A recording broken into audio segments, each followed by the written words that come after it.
Hello viewers, আসসালামু আলাইকুম। আশা করি সবাই ভালো আছেন। ইতিমধ্যে অনেকে জানতে চেয়েছিলেন হচ্ছে রাশিয়ার কি কোনো ভিসা হচ্ছে কি না, ডিসেম্বরে কি এম্বাসি খোলা থাকে কি খোলা থাকে না। তো আমি এটা আপনাদেরকে বেসিক্যালি একটা কথা জানিয়ে দিচ্ছি। রাশিয়াতে আপনাদের ডিসেম্বরেও খোলা থাকে, ভিসাও হয়েছে। 25 তারিখে এম্বাসি ভিজিট করেছে, 28 তারিখে আমরা ভিসা পেয়েছি, এমনও আমাদের কাছে প্রমাণ আছে।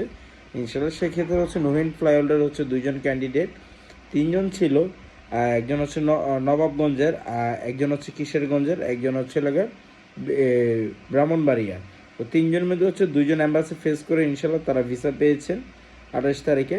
তো ইনশাল্লাহ তাদের জন্য অবশ্যই দোয়া করবেন, শুভকামনা রইল তাদের জন্য। আর একজন ভয়ে আর কি যায় না যে আমরা যুদ্ধে দিব কি না, বা 6 মাস পরে কি কোম্পানি পাঠাই দিবে কি না।